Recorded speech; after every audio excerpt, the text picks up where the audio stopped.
सकल विश्व हित चिंतक परम उपकारी परम आराध्य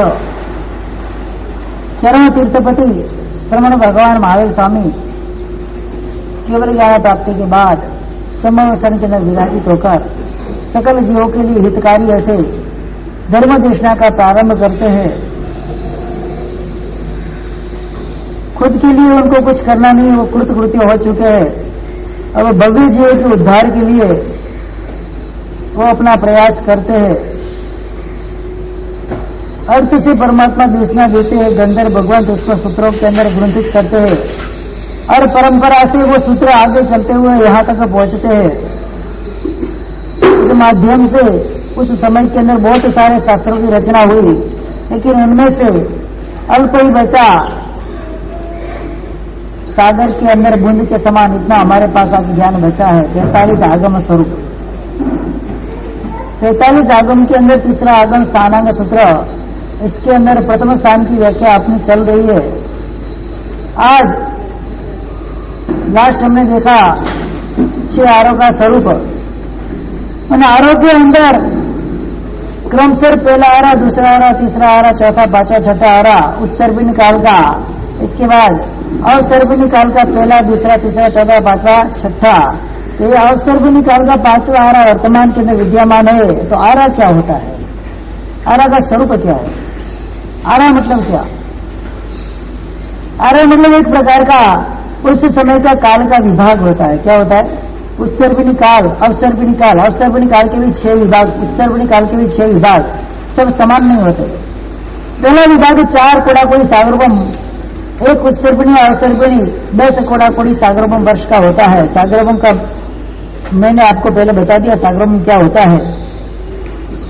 तो सबसे पहला जो आरा होता है अवसर्पिणी काल का 4 कोड़ाकोड़ी सागरोपम वर्ष, मतलब कितना हुआ बताए?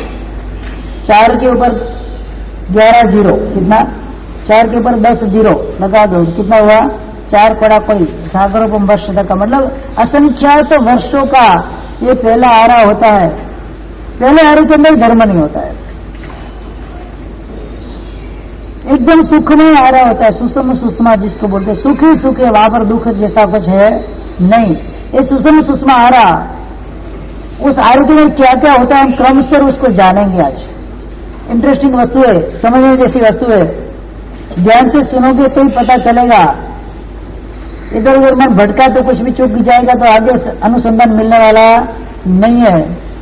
उस आरे की जो भूमि होती है, जो इस वर्तमान काल के अंदर बर्द क्षेत्र के अंदर जो भूमि है, उससे कई गुना ज्यादा मधुर और अपने हथेली का जो बीच वाला भाग रहता है कितना कोमल रहता है। इसके ऊपर कोई सुई से टच करे तो कितना पेन होता है, तुरंत ही पेन फीलिंग होता है। तो हथेली की तरह वो कोमल भूमि रहती है। अपनी यहाँ पर भूमि कोमल रहे वो जरूर नहीं है, उखर की भूमि रहती है, बंजर भूमि भी रहती है, सूखी भूमि भी रहती है। उधर हमेशा नरम और कोमल भूमि रहती है। और भूमि के अंदर हम तो यहाँ ढूंढने जाए तो पत्थर के सिवा कुछ मिले नहीं। अगर मारवाड़ में आता ढेपान भागड़ा वाला भी कोई मिले नहीं। तो वहां पर उसकी भूमि के अंदर ढेर घास और मणि रत्न उधर भूमि के अंदर बिखरे हुए रहते, कोई लेने के लिए तैयार नहीं था। किसी को चाहिए ही नहीं कुछ भी। चंद्रखोरी होती नहीं थी, परिजन होती नहीं थी। 5 प्रकार के मणि होते और घास। उस घास और मणि के द्वारा पूरी भूमि जैसे सजाई धजाई हो, उसके ऊपर गेटअप लगाया हुआ हो, ऐसी कंप्लीट वो भूमि कायम के लिए होती थी, कुदरती स्वरूप थी, कोई सजाने की जरूरत होती नहीं थी। इस प्रकार से मनोहर ऐसी भूमि वहां पर होती है। उस भूमि के ऊपर उस काल के जो युगलिक मनुष्य होते थे वो सुखपूर्वक उसके ऊपर सोते, खेलते, चलते, उठते, बैठते उस भूमि के ऊपर ही होता था और शांति से रहते थे। कोई टेंशन नहीं था उनको, कोई चिंता भी नहीं थी और किसी प्रकार की लालसा, मोह, माया, कपट, राग, द्वेष कुछ भी नहीं था। एकदम सौम्य प्रकृति वाले वो जीव होते थे। और उसी भूमि के ऊपर बड़ी बड़ी ऐसी जड़ें, कहां तक योजनों तक फैलने वाली ऐसी जड़ें वाले अनेक प्रकार के वहां पर घटादार वृक्ष होते थे, पूरी भूमि वृक्षों से भरी हुई लगे आपको। अंदर जाए हम तो ऐसा लगे जीवन यहां पर ही पूरा कर दे, बाहर निकलने की इच्छा ही नहीं, ना घर याद आए, ना परिवार याद आए, ना कुछ भी याद आए। इतना मनोहर वहां का दृश्य हुआ करता था। तो ये जो युगलिक पुरुष थे, उस जंगल वाली ऐसी भूमि के अंदर, घटादार वृक्षों की भूमि के अंदर नित्य ऐसे खेलते रमते कूदते और रहते थे, अपना जीवन ऐसे ही पूरा वो करते थे, क्योंकि वहां पर उनको कोई धंधा बंदा करना नहीं था, कमाने जाना नहीं था, स्कूल आदि में पढ़ने जाना नहीं था, घर बार संभालना नहीं था, कुछ भी नहीं करना था।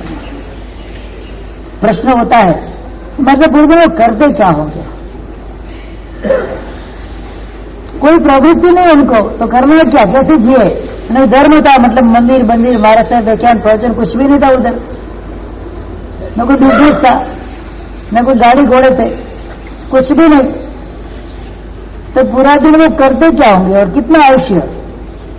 उधर का आयुष्य कितना, 3 पल्लेपन का आयुष्य है, कोई छोटा मोटा आयुष्य है? इतने लंबे समय तक वो कर, नहीं बीमारी कोई होती, किसी भी प्रकार की कभी बीमारी भी नहीं है। मांस, मक्खी, मच्छर, डांस, जो क्षुद्र जंतु जो होते छोटे छोटे जीव वहां पर होते नहीं थे, खाली तिरंज और मनुष्य बस।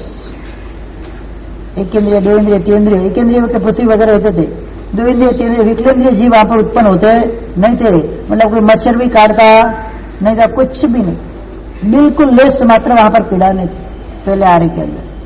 इतने सुखमय आ रहा, सुषमा सुषमा बोले, सुषमा मतलब सुखम सुखम जिसको बोलते हैं। हमारे साथ ऐसे आरे में जन्म मिल जाए, काम बन जाए, टेंशन ही नहीं, हाँ कुछ करना ही नहीं, आराम से जियो, मस्ती से जियो, खाने पीने का भी झंझट मारी नहीं, कुछ भी नहीं।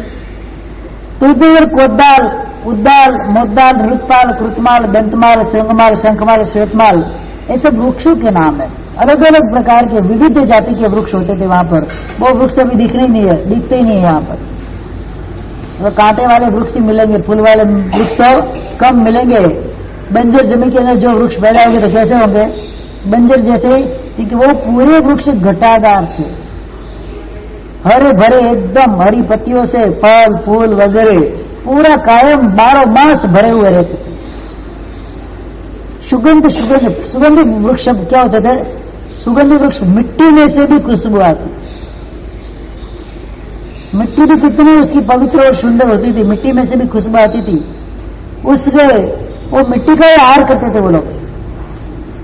भूख लगी 3 दिन में एक बार भूख लगती, कितने मतलब रोज तेले का पालना, तेला करना क्या, एक बार भूख लगे तो अपने घर के अंदर तुअर रहती है, चना या तुअर की दाल से जितनी मिट्टी उठा ली उन्होंने नीचे से और जीभ पे लगा दी, अब 3 दिन तक भूख नहीं लगेगी, न खाने की झंझट न पीने की झंझट, बस नहीं खाना नहीं पीना नहीं बैठना नहीं उठना, काम कुछ धंधा करना नहीं, तो वो जीते कैसे है वो?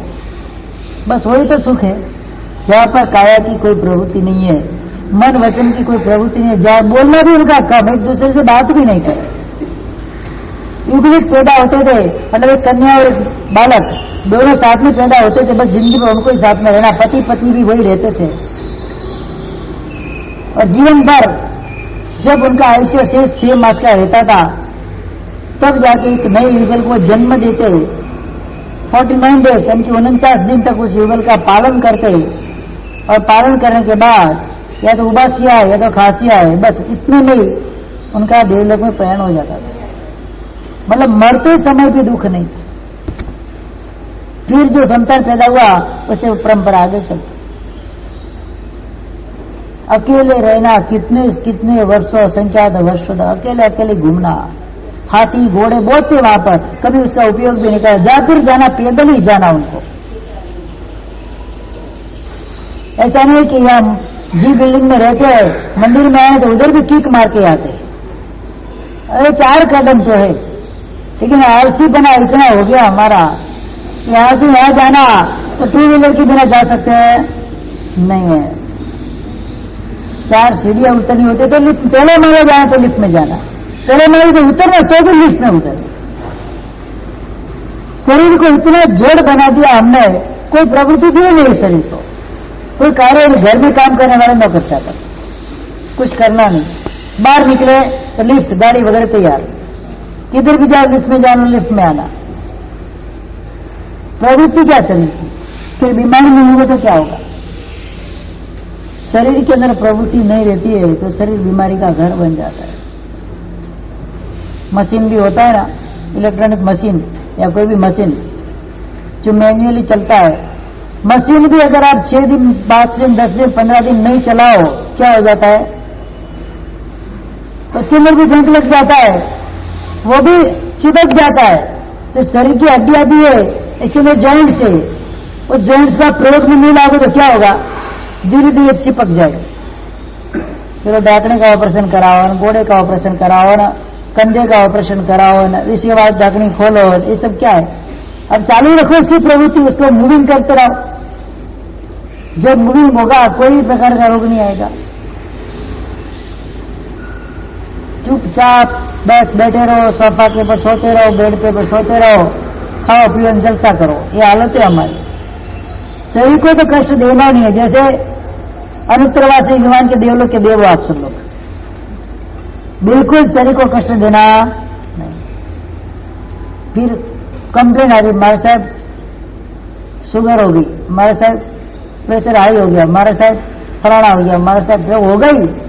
शरीर तो रोग का घर है, 5 करोड़ से ऊपर, 6.25 करोड़ से ऊपर, और समझे लगभग 6 करोड़ जितने रोग शरीर के अंदर पड़े हुए। कितने?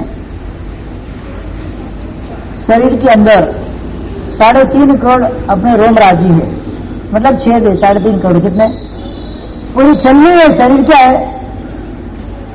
उस एक एक छेद के अंदर 2 रोग है, मतलब कितना हुआ? लगभग 5 करोड़ 97 लाख जितने रोग हमारे शरीर के अंदर पड़े हुए था। एकदम शांत साइलेंट पड़े हुए। इसमें एक रोग की ताकत, एक रोग भी अगर उधर में आ जाए ना तो अपनी हालत खराब कर।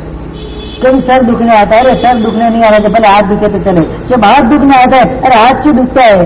पैर दुखे तो सहन भी हो जाए। फिर पैर दुख रहा है तो अरे पैर क्यों दुखता है? दांत दुखे तो सहन भी हो जाए। मतलब कोई भी दुख आए तो उसकी अवधि का जो दूसरा दुख है उसको हम याद करते हैं कि ऐसा होता तो कोई टेंशन नहीं था। लेकिन कोई भी दुख नॉर्मल है, एक का भी दुख हमसे सहन होता नहीं है। क्यों नहीं होता है? इसके पीछे कारण हुए कि शरीर का हम कोई प्रयोग करते नहीं, व्यापारी नहीं है शरीर का। मैं तो सब योगा वो सब करने के लिए आते, योगा करते, वॉकिंग करने जाते। मेरा हमारे साथ के साथ रोज ईयर में जाना, वॉकिंग भी हो जाएगा, लाभ भी मिल जाएगा।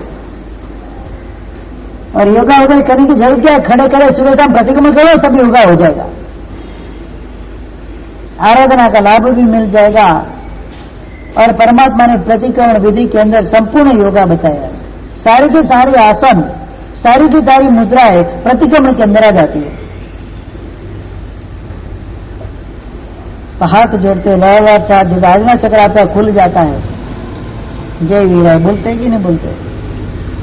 ये प्रेशर से दबता है पॉइंट। एक्यू प्रेशर भी हो जाता है, एक्यू पंक्चर भी हो जाता है। हर क्रिया परमात्मा की बताई हुई क्रिया अनुष्ठान में आ जाती है। सारी की सारी मुद्राएं, सारी की सारी योग। लेकिन ऐसा तो करना नहीं है। इधर हा हा हु ही करते हैं, बस क्या मतलब है? इससे कोई शरीर का रोग जाता है? शरीर का रोग जाता है? ये तो बाहरी चेष्टा है और कुछ नहीं। मात्र शरीर के लिए ही धर्म बन गया। इसमें आत्मकल्याण जैसा तो कुछ है ही नहीं। क्रियाएं भले करते, योग क्रिया करते, साथ में उसकी चरी भी पालनी पड़ती है। डॉक्टर बोलते हैं ना, आपको मेडिसिन की प्रिस्क्रिप्शन देते हैं, साथ साथ में आपको एक उपचार भी देते हैं कि आपको ये खाना, ये नहीं खाना, ऐसा करना, वैसा नहीं करना, इस प्रकार से आपको योग वगैरह करना, इस प्रकार से नहीं करना, इतना बैठना, इतना उठना, सब डॉक्टर उसकी भी प्रिस्क्रिप्शन देते ना। अगर उसका फॉलो नहीं करे तो दवाई काम करती है? नहीं करती है। तो परमात्मा के शासन के अंदर परमात्मा ने भी अनेक प्रकार की आपको प्रिस्क्रिप्शन के साथ सजेशन भी दिया हुआ है कि आपको ऐसा करो, कर्म रोग से मुक्त हो जाएगा, शरीर का रोग ऑटोमेटिक चल जाएगा। कैंसर मिटाने के लिए कैंसर का इलाज कराने की जरूरत नहीं है। कैंसर क्यों आया उसको पकड़ना है।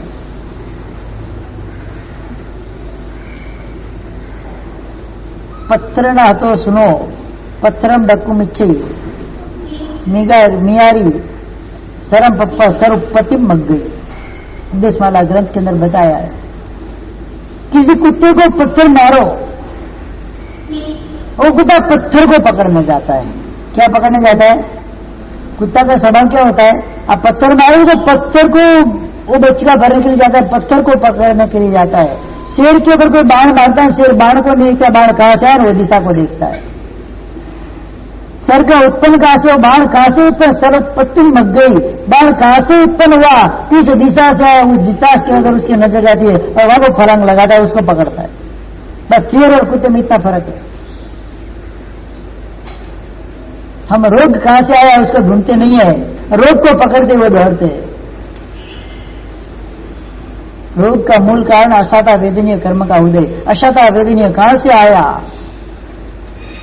किसी न किसी जीव को हमने कठोर वचन बोले हैं, उसको मारपीट की है, उसका धन वगैरह छीन लिया है, उसको हैरान परेशान कर दिया है, न बोलने वाले शब्द बोले हैं, जिनके माध्यम से अशाता वेदनीय कर्म प्रचुर हमने बांध लिया। फिर कोई न कोई स्वरूप से उदय में पाई गई, बस उसी का नाम है रोग। अशाता वेदनीय कर्म का प्रचुर जो उदय, उसका नाम क्या है? वही तो रोग है। रोग को मिटाने के लिए ठीक है बाह्य उपचार हम करते हैं उसको दबाने के लिए, लेकिन उसको मिटाना है तो अशाता वेदनीय कर्म दूर करना पड़ता है। ये युगलिक के जो जीव होते हैं, पहले आर्य के अंदर, दूसरे आर्य के अंदर, तीसरे आर्य के अंदर, उनको अशाता वेदनीय कर्म होता ही नहीं। सुखमय जीवन उनका होता है, उनको रोग आता ही नहीं है। शांतिपूर्वक का जीवन और शांतिपूर्वक का उनका मरण। और मरकर भी कहा जाए ना, आगे जाके देवलोक के अंदर भी जाएंगे कंपल्सरी, वैमानिक देवलोक में।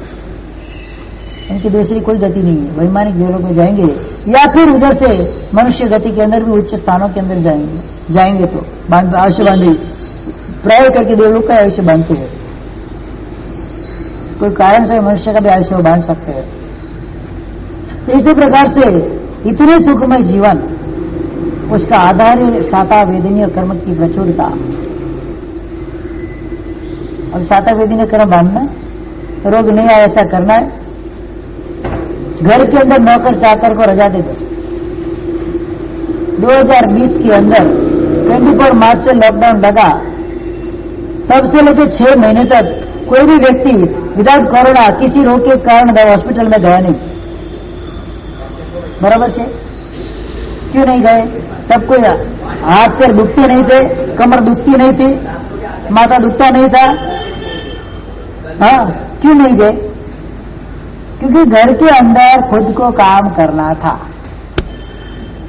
इससे शरीर को 24 आवर्स की मूवमेंट और एनर्जी मिल जाती थी और रोग दूर भाग जाते थे। बस उसकी सीख नहीं मिली। मैं तो बोलता ना, हर 10 साल में इतना कोरोना आना चाहिए। क्या? ताकि लोग धर्म से जुड़े, कर्म कम करें और शरीर को थोड़ी कसरत भी हो जाए। आप रिकॉर्ड तपास लो ना, 6 महीने के अंदर किसी के घर में कोई भी बीमारी नहीं थी विदाउट कोरोना। कोरोना के अलावा कोई भी बीमारी नहीं थी बोलो, बताओ। हैवी बीमारी वाले बड़े हो गए, वो चीज अलग है। नॉर्मल बीमारी किसी को थी, न कोई किसी को घोड़ा दुखना आया, न किसी को हाथ दुखना आया, न कोई पाँव दुखना आया, न कोई सर दुखना आया, न पेट दुखना आया, कुछ भी नहीं आया। क्योंकि सुबह से लेकर शाम तक क्या करना था? घर पे काम करना था, काम वाले तो थे नहीं, सब बीमारी भी नहीं थी। उस समय याद आ जाता है हमारे आज से 50 साल वाली घटना है। 50 साल पहले लोग जो मेहनत करते थे, कितने हॉस्पिटल थी, कितने दवाखाने थे 50 साल पहले? एक गांव के अंदर एक दवाखाना होता था, आजू बाजू वाले गांव वाले उस गांव में आते थे, बराबर ना। एक डॉक्टर एमबीबीएस होता था, सबका इलाज वही करता था, नो हॉस्पिटल, नो सर्जरी, कुछ भी नहीं। क्यों? इसके पीछे कारण था खुद की मेहनत। जितना पसीना बहता है उसमें से उतना रोग निकलता है शरीर में। अगर पसीना बहता नहीं है, घर में ऐसी, गाड़ी में ऐसी और ऑफिस में ऐसी, पसीना निकलेगा तो जाएगा कहां? निकलेगा भी कहां? जब तक शरीर का कचरा नहीं निकलता, शरीर के अंदर रोग करता है। समझते नहीं है लोग। बड़ी बड़ी मल्टीनेशनल कंपनियां होती है, और मल्टीनेशनल कंपनियां का एक ही है, आप बीमार के बीमार रहो। क्या शिखर जी, आपके घर में से बीमारी जाए ही नहीं तो हमारी दुकान चलेगी नहीं तो कहां से चलेगी? पहले काल के अंदर मारे दौलत सागर श्री महाराज 102 साल के थे। मारा शरीर में कोई रोग नहीं, मारी आंखें चश्मा नहीं, भले बूढ़ो थयो छो એટલે शरीर थोड़ो नबळું પડ્યું છે पर रोग नहीं है। आज भी शरीर उनकी हड्डी इतनी वजनदार है, एक व्यक्ति तो उनको उठा नहीं पाता है। मेरी ताकत है उनको उठाने की, इतने वजन है शरीर के अंदर, मजबूत है एकदम। 102 साल की उम्र, कितनी बोलो। मुंह में दांत नहीं है, लेकिन जो पेड़ा इतना मजबूत है, ऐसा करते ना तो मुंह में बटका भरते हो तो इधर दुखता है, इतना मजबूत है। बोलो आज भी मटर चबा लेते बिना दांत को, मतलब पेड़े कितने मजबूत हो गए उनके। कितनी उम्र? 102 साल की। बहुत मेहनत की, सख्त है। पटेल जाति के थे, उनका नेटिव पटेल था। इतने लंबे लंबे विहार, इतनी परिश्रम, इतनी मेहनत, तो आज वो मेहनत रंग लाती है। हम तो 102 साल के होंगे कि नहीं होंगे? होंगे तो किस अवस्था में होंगे कुछ बता। 50 साल की उम्र में आज हालत कैसी हो जाती है? मेरे को भी तो मारता आपकी उम्र की थी, मेरा 50 नहीं लगती। लगती है 50? नहीं लगती। तो रोज हो जाएगा तो 35-25 ही लगेगा। शरीर सशक्त तब होता है, शरीर काम देते हो शरीर को आप। पड़े पड़े शरीर सशक्त नहीं होता। ये लोग पहले कुछ नहीं करते थे, सतत चलते रहते थे। इधर से इधर घूमते रहते थे उस जंगलों के अंदर, उस क्षेत्रों के अंदर, बस सतत घूमना। जब शाम पड़े आराम करना है तो किसी वृक्ष के ऊपर जाकर सो जाना। ये जो बड़े बड़े वृक्ष थे उसके अंदर बड़े बड़े घर बन जाते, ऐसे वृक्ष थे वो, तो वहां पर जाके सो जाते थे। उस भूमि के अंदर 10 प्रकार के उत्कृष्ट फल देने वाले कल्प वृक्ष होते थे। कल्प वृक्ष तो सब कुछ चाहिए, मिल जाए तो इधर कल्प वृक्ष आके खड़ा हो जाए तो क्या हो जाए? अरे उसके पत्ते डालिए भी तोड़कर घर लेके जाए। मात्र पावापुरी के अंदर कल्प वृक्ष बनाया हुआ है, कौन सा वृक्ष पता नहीं है, तो उसके भी पत्ते लोग तोड़ तोड़ के लेके आते। बोलो अरे वो कल्प वृक्ष नहीं है, एक उत्तम जाति का कोई वृक्ष होगा। लोगों की श्रद्धा आस्था है, बराबर, ठीक है, लेकिन अंदर अंदर तो इच्छाएं पड़ी हुई। क्या पड़ा हुआ है? मेरे घर में ये चीज आएगी तो मैं क्या हो जाऊंगा? माला माल हो जाऊंगा। ऐसे नहीं होते, पुण्य चाहिए माला माल होने के लिए। कोई चीज घर में आ जाए तो माला माल होते नहीं है। अच्छी से अच्छी चीज आपको चिंतामणि रत्न भी आपके हाथ में दे दिया जाए, अगर पुण्य में नहीं है तो भी पत्थर के समान है आपको। और कोई नीचे से धूल एक मुट्ठी पर उठा के आपको दे दे, अगर पुण्य है ना तो भी सोना बन जाए। इस प्रकार से सब पुण्य और पाप का खेल है और आराधना का खेल है सब। सबसे पहले कल्पवृक्ष होता है मत्तांग नाम का। वो मत्तांग मतलब क्या होता है? उत्तम द्रव्य से बनी हुई उत्कृष्ट वर्ण गंध रस और स्पर्श वाली चंद्रप्रभा वगैरह जो दारू होती है, मदिरा जो बोलते हैं, नशा नहीं चलता उसको, कोई शक्ति आती थी, पुष्टि होती है। चंद्रप्रभा नाम की मदिरा इनकी दारू होती है, उत्तम द्रव्यों से बनी हुई। आजकल के मरुए वासी गुड़ से बनी हुई नहीं, उत्तम द्रव्यों से बनी हुई ये मदिरा होती थी, जिसको पीने से आरोग्य, पुष्टि, सौभाग्य आदि उनको होता था। और रहस्यमय वो मदिरा होती थी, सुरापान जिसको, जो देवलोक के देव जिस मदिरा का पान करते हैं उसमें नशा नहीं होता है। उत्तम द्रव्य होने के कारण उसमें रस होता है, और रस के कारण शरीर की तुष्टि, पुष्टि, सौंदर्य आपका बना रहता था। और उन रसों को वो वृक्ष उत्पन्न करते, एक वृक्ष में से ऐसे रस टपकते थे, उस रस को वो पीते थे। उसको क्या बोलते हैं? वृक्ष को मत्तांग, मतलब पीकर पागल नहीं होते थे लोग। आजकल तो क्वार्टर चढ़ा दिया और पूरी दुनिया संस्था बन जाती है। हमारे गांव के अंदर पहले जो लोग रहते थे, जो लोअर कास्ट रहती थी, रोज दारू पी के आए। वो ठेका होता है दारू का, उधर जाके तो देसी दारू ठर्रा जिसको बोलते, तो पीकर आए। जैसे पूरी दुनिया का जैसा ऐसा डलते डलते सामने अगर पुलिस वाला दिखा ना तो सीधे डटा, सब दारू उधर जाए। मतलब वो खाने नाटक होता था। पीते कम तो ज्यादा चढ़ती थी। इतना पीने का पैसा होता नहीं है, लेकिन चढ़ जाती ज्यादा। दिखावा खाली, फिर घर जाके धमाल करना, वो करना, रोज क्या उनका नित्य क्रम। तो ये कोई ऐसी इस प्रकार की दारू नहीं होती है। उसको पीने से आरोग्य के अंदर पुष्टि पुष्टि बुद्धि सौभाग्य सुख आपका रूप खिलता है, सब अलग अलग प्रकार से गुणकारी ये मदिरा होती थी। फिर दूसरे नंबर के अंदर भूतांग होते थे,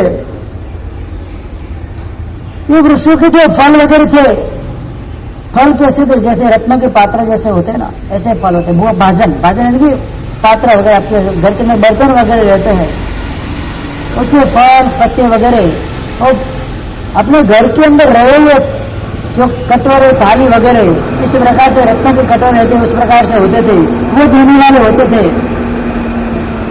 ये इंग्लिश जाकर उधर मांगते हैं मुझे पात्र चाहिए, तुरंत उसके हाथ में पात्र आ जाए। इच्छा कि मुझे दारू चाहिए, तुरंत ऐसे खड़ा रहे लेके हाथ करके सीधे उसके हाथ में दारू आ जाए, पी ले और निकल जाए, नशा नहीं। इस प्रकार से ये वृक्ष जो होते थे देने वाले। तीसरे मध्य में तुर्यांग लेने को वाजिंत्र देने वाले, बाजे वगैरह, वीणा वाजित है, उसका नाद उसका ध्वनि उसके अंदर सुनाई दे, इसकी इच्छा हुई आज मुझे वीणा वादन सुनना है, उधर बैठ जाए, ऑटोमेटिकली अंदर से ये ध्वनि निकले और मस्त हो जाए, मग्न हो जाए उसके अंदर। मुझे तबला सुनना है तो तबला भी आ जाए, मुझे बाजा सुनना है, पियानो सुनना है, जो भी उसको सुनना है उसकी ध्वनि उसके अंदर से निकलने लगे। और इस प्रकार से, और वो देते भी थे, अगर मांगा आपने को वीणा चाहिए तुरंत आपके हाथ में वीणा भी आ जाती। इच्छित बल देने वाले वृक्ष होते थे। इसके बाद दीपशिखांग चौथे नंबर का वृक्ष, उसके जैसे दिया के अंदर पूरा तेल भरा हुआ है, तेल या घी भरा हुआ है, और उसके अंदर ज्योत जलाइए तो वो ज्योत कितनी ज्यादा प्रज्वलित होती है, कितना उजाला करती है, सारे अंधकार को जैसे मिटा देती है। तो वो वृक्ष ही ऐसे थे स्वाभाविक, जहां पर वो वृक्ष खड़े होते थे वहां उजाला उजाला कायम रहता था। जैसे यहाँ पर भी अनेक प्रकार के जो वृक्ष होते हैं औषधि वाले, और हिमालय वगैरह के अंदर रात के अंदर आप जाओ तो पूरे वृक्ष के अंदर से भी क्या होती है, उजाला निकलता है, ओजस निकलता है। किसी वृक्षों के अंदर से खुशबू निकलती है, किसी वृक्षों के अंदर से ध्वनि निकलती है, आज भी निकलती है, नहीं निकलती ऐसा नहीं है। वनस्पति काय के जो जीव होते हैं, वनस्पति अनेक प्रकार की वनस्पति शास्त्र के अंदर बताई, कितने प्रकार की पता है, अलग अलग वनस्पति कितने प्रकार की हो सकती है। शिखर जी कितने प्रकार की, 18,000 भार प्रमाण वनस्पति है। कितने, एक बार मतलब 1,000 किलो, 18,000 बार बराबर कितना हुआ, 1,80,00,000 किलो। एक एक वनस्पति का एक पत्ता लेना, कितना, एक वनस्पति, जैसे मेहंदी है तो मेहंदी का एक पत्ता ले लो, निमड़ा है तो निमड़ा का एक पत्ता ले लो, पीपल है तो पीपल का एक पत्ता ले लो, केल है तो केल का एक पत्ता ले लो, एक एक वनस्पति का एक एक पत्ता ले लो और उसका टोटल वजन करो, और वजन 18,000 भार प्रमाण का। इतने प्रकार की वनस्पति से सृष्टि के ऊपर मौजूद है।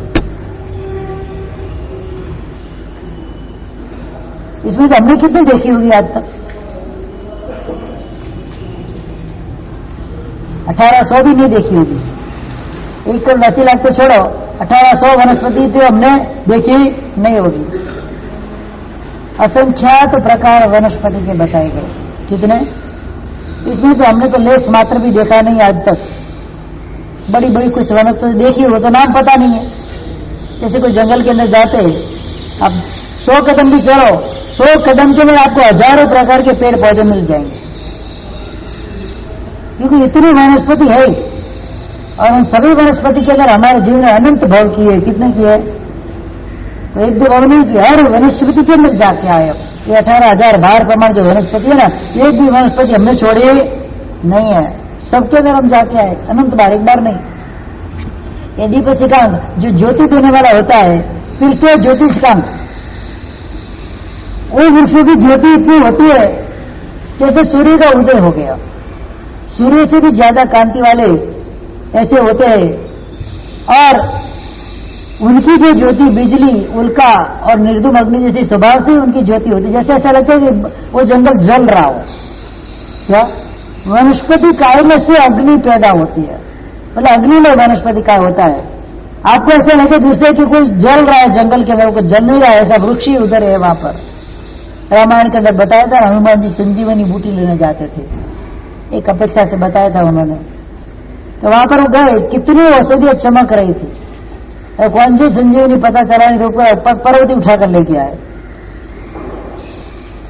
श्लोक वायका है। इस प्रकार से अनेक वृक्षों के अंदर ऐसी ज्योति निकलती थी। चित्रांग नाम का वृक्ष होता है, पुष्पमाला वगैरह देता है। एक वृक्ष में से 6 प्रकार के फूल निकलते, जैसे अनेक प्रकार के फूल निकलते, और सुखदायी और स्वभाव वाले वृक्ष रहते थे। चित्रों सभी प्रकार के आश्चर्य भोजन की सामग्री देते, खाने की इच्छा उधर जाके खड़ा रहे, मुझे रसगुल्ला खाना है, तुरंत हाथ में आ जाए, मेहनत करने की कोई जरूरत नहीं। मजा आ जाए, 10 कल्पवृक्ष इधर आ जाए तो पूरा पूना, पूरा इंडिया, पूरा वर्ल्ड इधर आ जाए, किसी को बुलाने की जरूरत नहीं है। 10 में से 1 भी आ जाए ना तो पूरा साधन माध्यम के साथ मीडिया वाले भी उधर पहुंच जाए। लेकिन अपना ऐसा पुण्य नहीं है कि यहां पर कल्पवृक्ष आए। फिर आते मणियांग। मणियांग नाम का वृक्ष होता है, जो वो आभूषण वगैरह देते। इच्छा हो गई मुझे हार पहनना है सोने का, हीरे वाला, तुरंत 1 सेकंड के अंदर आपके गले में हार आ जाए। उसके पास जाकर खाली मात्र इच्छा व्यक्त करना, जो भी इच्छा व्यक्त करोगे आपको वो दे देंगे, कहीं पर भी मना करेंगे नहीं। लेकिन उस समय के लोगों के अंदर इतना होने पर भी कोई भी प्रकार की लालसा लोभ वृत्ति नहीं, वो मानते ही नहीं, जरूरत ही नहीं थी उनको। इच्छा होती है ना, अपेक्षा तो जरूरत बढ़ती है, अपेक्षा ही नहीं थी उनको। क्या करना है, किसको दिखाना है? वहां पर कोई उच्च नीच का भेदभाव तो था नहीं, किसी को कुछ दिखाने जैसा सब एक समान थे। सब सुवर्णमय काया वाले, सुंदर, देवों से भी ज्यादा सुंदर रूप वाले, जबरदस्त कोटि के, किसी भी प्रकार का शरीर के अंदर रोग नहीं, संपूर्ण पंचांग परिपूर्ण शरीर वाले, तेज, आंख का भी तेज इतना जोरदार, शरीर का भी इतना तेज जोरदार, कभी थाक नहीं लगे उनको। कितने भी चल रहे, हजारों किलोमीटर चले फिर भी थाक लगे नहीं। पूरा दिन 24 आवर्स खड़े के खड़े रह जाए, नींद भी नहीं आ रहे उनको। मोटे इतने सशक्त शरीर वाले, प्रथम संगठन वाले वो होते थे। तो उनको और किसी चीज की जरूरत नहीं थी। यहाँ का जो वृक्ष होता है, अनेक प्रकार की घर की आकृतियां जैसे वृक्ष होते हैं, जैसे घर ही घर बन गया, आप अंदर जाके रह सकते हो, घर बनाने की भी जरूरत नहीं। जब इच्छा हुई, बाहर घूम घूम के थोड़े टाइड हुए, तो कोई भी वृक्ष के अंदर, घर के अंदर जाकर आप सो सकते हैं, आराम कर सकते हैं। कितनी आरामी जिंदगी होगी ना, सुनकर भी अच्छा लगता है। हाँ, सुनकर भी अच्छा लगता है। ऐसी जिंदगी मिल जाए तो एक मन के अंदर एक फिल्म बन जाती है, और हम सपने के अंदर, विचारों के अंदर कहां पहुंच जाते हैं? पहले आरे के अंदर पहुंच जाते हैं। मैं क्या कर रहा हूं वहां पर, उधर पहुंच गया और आराम से जिंदगी है। बस ये भी आराम देना जरूरी है। काल्पनिक सुख है, कैसा है?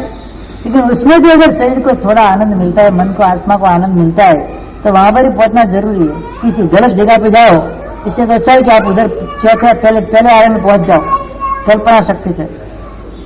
फिर आता है अनुज्ञ। विविध प्रकार के वस्त्र देने वाला होता है। युगलिक प्राय करके वस्त्र धारण नहीं करते, नग्न ही रहते। लेकिन ये कभी इच्छा हुई कि मुझे कोई वस्त्र धारण करना है, तो अनग्न वृक्ष के पास जाते हैं, और जो भी जिस प्रकार का वस्त्र उनको पहनना होता है, वो वस्त्र उनके शरीर के ऊपर आ जाता है। ये सभी वृक्ष वनस्पति काय के हैं, मतलब उगने वाले, बढ़ने वाले वृक्ष वनस्पति काय के। जैसा जीवाभिगम सूत्र, जम्बूदी प्रज्ञप्ति सूत्र, आचार्यांग आदि सूत्र वगैरह के वृत्तियों के अंदर भी ये चीज बताई कि ये सब क्या है? अपदेशु कल्प वृक्ष इति, ऐसा बताया है। अपद यानी कि वृक्ष, वृक्ष के अंदर श्रेष्ठ वृक्ष कौन सा है? तो कल्प वृक्ष है, मतलब ये वनस्पति काय का जीव है। इस प्रकार से ये जो वृक्ष वाले 10 प्रकार के वृक्ष पहले आरे के अंदर उत्तम फल देने वाले होते हैं।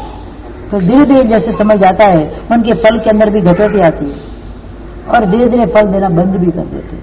वो कब आएगा, वो आगे आगे आरों में देखेंगे तो वो सब चीजें हमको मिलेगी। अब उस भूमि के ऊपर जो युगलिक बसते थे, मनुष्य जो रहते थे, वो कैसे थे? तो वहां पर बताया, प्रथम आरा के अंदर मनुष्य युग्म धर्मी होते थे, मतलब युगल में रहते थे। उसमें पुरुष कैसे होते थे? सुंदर रूप वाले, सुभग, दक्ष और सर्व लक्षणों से युक्त होते थे। 32 लक्षणों से युक्त होते थे। कहीं पर भी किसी भी प्रकार की कमी उनके अंदर रहती नहीं। कोई भी उनको देखे उसके ऊपर मोहित हो जाए, ऐसा मोहित रूप वाले होते थे वो। और लक्षण 32 बताए। 32 लक्षण पता है क्या क्या होते हैं? 32 लक्षण पता है किसी को? अपने बोले 32 लक्षण आए, तो 32 लक्षण क्या होते? कल्पसूत्र में 32 लक्षण की बात आती है। जब कल्पसूत्र का प्रवचन हम सुनेंगे तो उसके अंदर 32 प्रकार के लक्षण जो परमात्मा के जन्म के समय में बताए गए, उस समय के चैप्टर के अंदर आता है 32 लक्षण। तो 32 लक्षण बताते हैं।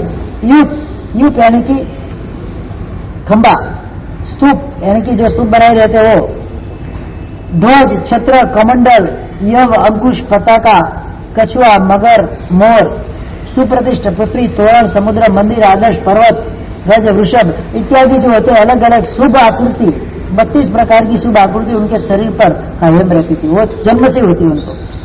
प्रकृति से वो स्वल्प विषय और कषाय वाले होते थे, कषाय नहीं होते थे, विषय भी नहीं। इतने सारे पुरुष व स्त्रियां होती थी, एक पुरुष को एक स्त्री, इससे अंदर ही उनको लिमिटेड रहना है बस, वो भी रोज के बाद नहीं है। जब ऐसा मन आए तब, बाकी उसको स्पर्श भी नहीं करा, साथ में भले विहार करे, स्पर्श भी करना उनके प्रति विकार ही नहीं सके। ऐसे जंगल निर्विकारी पुरुष होते थे, और कसाय का तो लेश भी नहीं, स्वल्प कसाय, मतलब उनको कभी भी ऐसा अहंकार आ जाए तो कितना क्षण मात्र का, क्रोध भी आ जाए तो कितना मतलब क्षण मात्र का झटक के निकाल दे, ऐसा स्वल्प विषय और कसाय वाले होते थे। और मृदुभाषी, सुंदर बोलने वाले, कभी भी किसी को बुरा लग जाए, किसी को मन के अंदर भी चोट लग जाए, ऐसा वचन वो कभी बोलते नहीं थे। सर्व हमसे सुंदर थे, सुवर्णमय, ऐसी देह की कांति वाले, सोने के जैसे, जैसे सोने का पुतला खड़ा हो, प्योर सोने का, तो कैसे सबको पसंद आता है कि नहीं आता है? सोने के वर्ण वाला जो भी चीज अपन सोना मिल जाए, सोने की मूर्ति मिल जाए संदीप भाई, तो पसंद आए कि नहीं आए? तो उनकी पूरी शरीर की आकृति परमात्मा आकृति पर सुवर्णमय काया वाले थे। तो सुवर्णमय काया वाली उनकी आकृति रहती थी, निरोगी शरीर उनका रहता था उस समय। अब युगलिक पुरुष के बाद युगलिक स्त्री का वर्णन आता है, सुंदर मुख वाली, मनोहर शरीर वाली, 32 लक्षण वाली, और श्रृंगार किए बिना भी वो जैसे उसके ऊपर श्रृंगार किया गया हो ऐसी वो लगती थी उस समय। निर्विकार आशय वाली, शिव के उचित स्वाभाविक लीला वगैरह 10 अलंकार वाली होती थी। अन्य पुरुषों को देखकर कुछ भी उसके मन में भी विकार होता नहीं था। ये बहुत बड़ी बात है। कल्प अल्प ऐसे विषय और अल्प ऐसे कसाय, इतना कुछ होने पर भी मन के अंदर लेश मात्र भी बुरी भावना नहीं आती थी। आज हमारी तो हालत ही खराब है, जिसको भी देखो उसके प्रति बुरी भावना ही आती, सही भावना तो आती नहीं है। किसी को देखो, इसने मेरा इतना लूट लिया, इसने मेरा ऐसा कर दिया, इसने ऐसा कर दिया, वो इतना बड़ा हो गया, पूरा गलत धंधा करके आगे बढ़ गया, तुम क्यों सोच रहे हो, तुम क्यों उसको कोस रहे हो, अपने आप को कोस रहे हो। उसकी सिंह, भैंस के सिंह, भैंस को भाई, तुमको क्या लेना देना उससे? न है कि उसको सोच सोच कर भयंकर कोटि के आर्त ज्ञान में जाकर हम कर्म का बंध करते हैं। किसी के बारे में क्यों सोचना? कितना सोचते, सही बोल दो। पूरे दिन में when you start your day and when you end your day, ये पूरा जो शेड्यूल आपका डे का होता है, पूरे दिन में अपने बारे में ज्यादा सोचते कि दूसरों के बारे में ज्यादा सोचते? एक प्रश्न मैं आपको करता हूं, पूरे दिन के अंदर मैं मेरे बारे, खुद के बारे में ज्यादा सोचता हूं कि दूसरों के बारे में ज्यादा सोचता हूं? बोलो तो हरीश भाई, बोलो विनोद भाई, किसके बारे में ज्यादा सोचते? बोलो तो सही, अपने बारे में कि दूसरों के बारे में? आज आपकी परीक्षा है, मैं रेस्क्यू करने निकला हूं, बोलो किसके बारे में ज्यादा सोचते? सही सही बताओ, इलाज है मेरे पास इसका, नहीं टेंशन मत करो। हाँ, स्वयं के बारे में कि दूसरों के बारे में? दूसरों के बारे में ज्यादा सोचते हो, उधर से आपको लाभ ज्यादा होता है कि नुकसान ज्यादा होता है?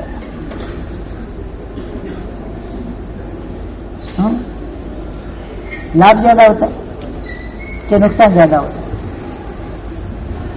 अब बनिए के बैठे हो,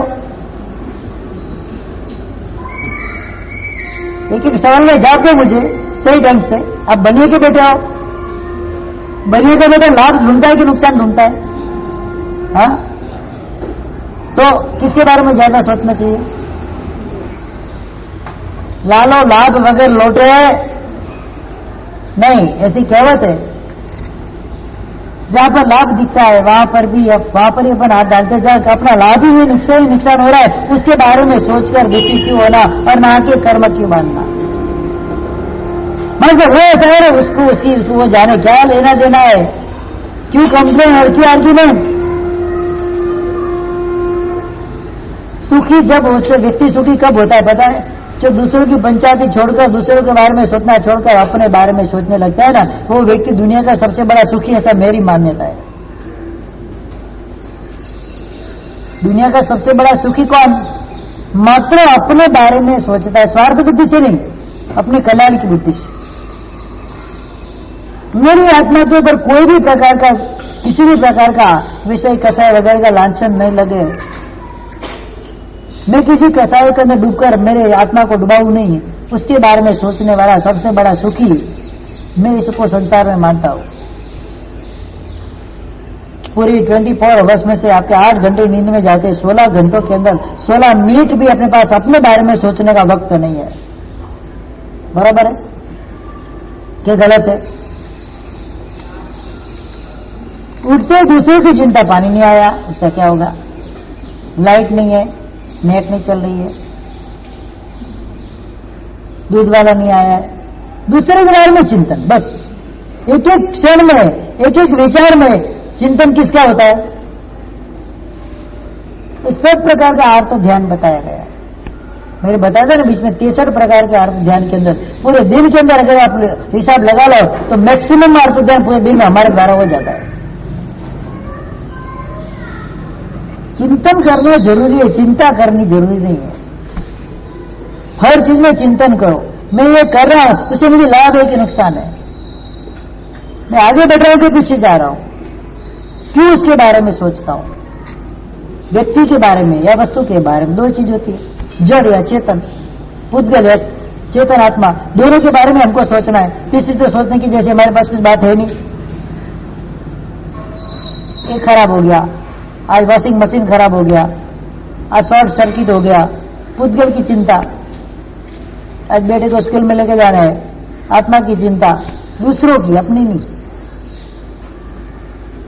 नायक कर्म बनता है, हर पल कर्म इस हिसाब से बनता है। ये युगलिक जो पुरुष थे मात्र अपने बारे में थे, उनको कोई दूसरे बाजू वाला, बाजू में निकलने वाला, बाजू में चलने वाला भी कौन है क्या नाम, उसका नाम भी पता नहीं होता था। कोई किसी के साथ बोलने का व्यवहार ही नहीं। इस प्रकार का उनका जीवन, सुखमय जीवन उनका रहता है। देवलोक की देवी समान वो स्त्रियां उस समय होती थी।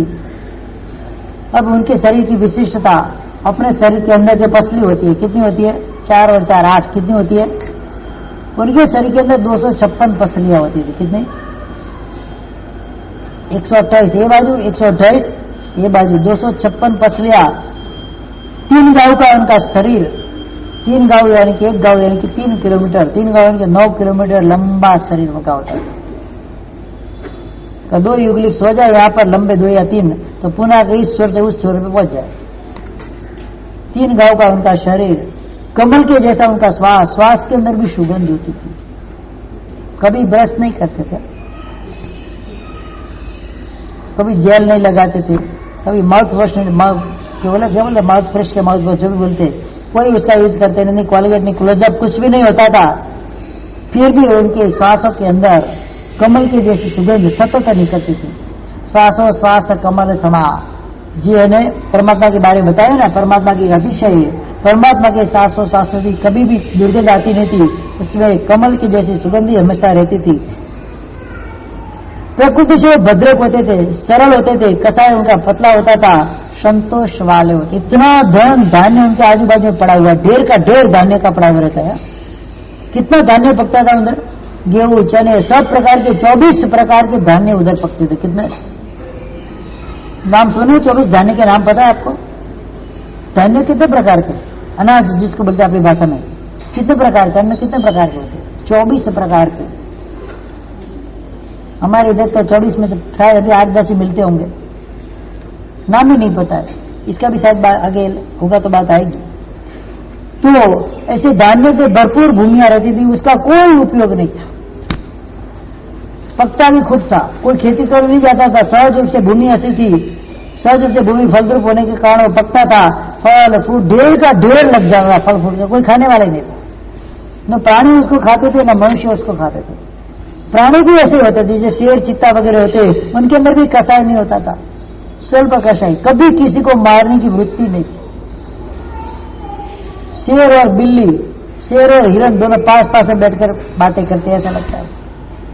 परमात्मा के समझ में जिस प्रकार से होता है ना, वैर भाव नहीं था, तो इन प्राणियों में भी कोई प्रकार का वैर भाव नहीं था। हाथी घोड़े सब थे, कभी इसका उपयोग मनुष्य भी करते नहीं थे, वो अपनी मर्जी से खेलते थे, ये अपनी मर्जी से खेलते थे। कितना भी लंबा दूर जाना हो, चल के जाना, चल के आना, पैरों में जूती भी नहीं पहनना, क्योंकि भूमि के ऊपर कांटे वगैरह थे ही नहीं, कांटे वाले वृक्ष ही नहीं थे, कंकर जैसा कुछ था नहीं उधर, भूमि एकदम कोमल, हथेली के ऊपर चलते जाओ कैसा लगे, कभी आपको जरूर पड़े जूते पहनने की, नहीं पड़े, ऐसी कोमल भूमि उधर की रहती थी, उनको चलना ही होता था, चलते चलते वो जाते थे।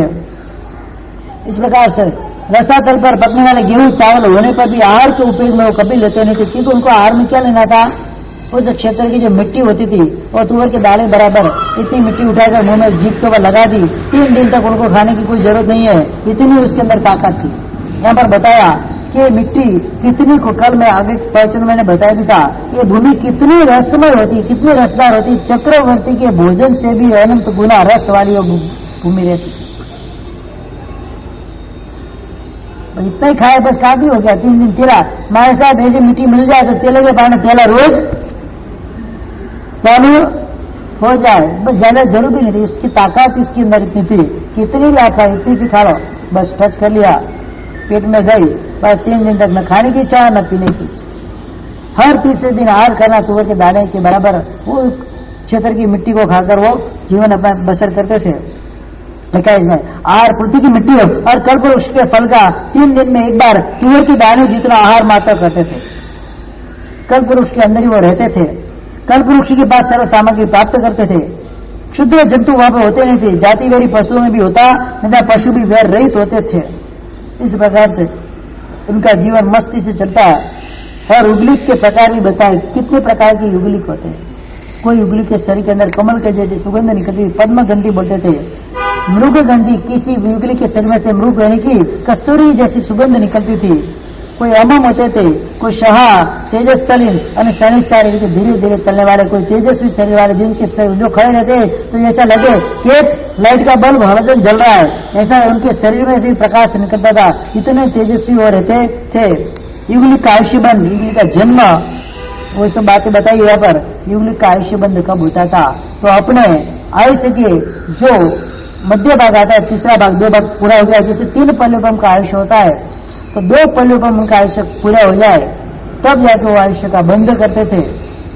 और उसके बाद लास्ट में जब उनका शेष 6 महीने का समय बाकी रहता था जीवन का, तब जाके एक नए युगल का वो जन्म देते थे और 49 डेज तक इस युगल का पालन करते। 49 दिन में वो युगल पूरा युवान बन जाता था। क्या बनता था? खाली कितने दिन में? खाली 49 दिन में वो युवानी को प्राप्त कर लेगा, भोग के योग्य हो जाता था 49 दिनों में। तो उनको अपत्य पालन, उनकी पुत्र संतति का पालन करना खाली 49 दिन, फिर वो अपनी मर्जी से विचरते, फिर उनको माँ बाप से कोई लेना देना नहीं था।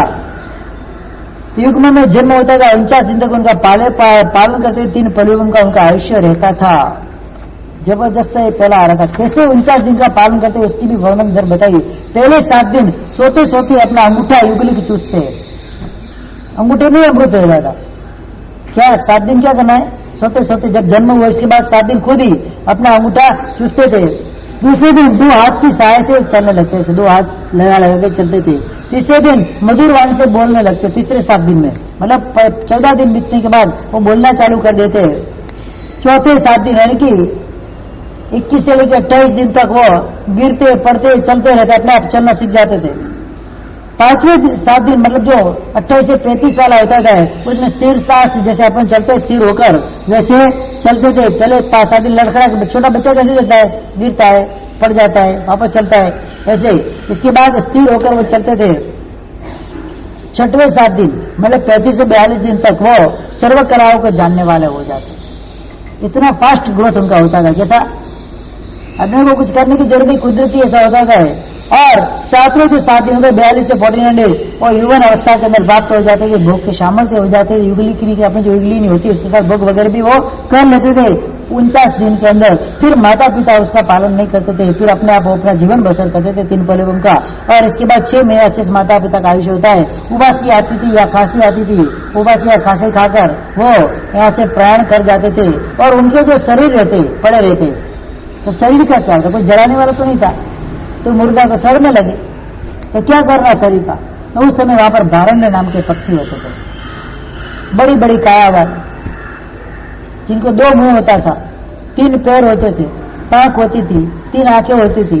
ऐसे भारण्य नाम के पक्षी उस शरीर को इतने जबरदस्त ताकतवर होते थे, वो शरीर को मुर्दे को उठा के लवण समुद्र के अंदर डाल देते।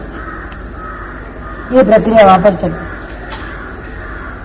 आज भी पहला आरा, दूसरा आरा, तीसरा आरा विद्यमान है अपने बौद्ध क्षेत्र के अंदर नहीं।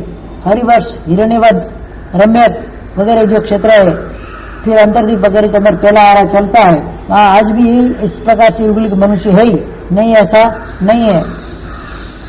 इस प्रकार से मनुष्य उबासी खांसी से मृत्यु पाकर देवगति और जैसे इधर 3 पलेबम का उनका आयुष्य है, तो 3 पलेबम वाले देवलोक में वो जाएंगे। इधर 3 पलेबम का आयुष्य पूरा करके मनुष्य वगैरह बन के आगे उनकी आत्मा प्रयाण करती थी।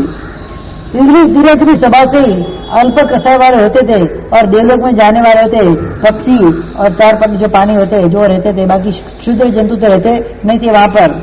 उसके अलावा 3 पूर्वकुल आयुष्य वाले मनुष्य देवलोक में ही जाए ऐसा नहीं होता था। 3 देवलोक में जाए ऐसा नहीं, 3 मनुष्य में भी जाता था और 3 मर के दूसरे में 3 भी बन सकता था। अब मैं बताया मृतदेह की व्यवस्था, तो भारत वगैरह पक्षी जगत सभा से उसको उठाकर समुद्र आदि में डाल देते थे।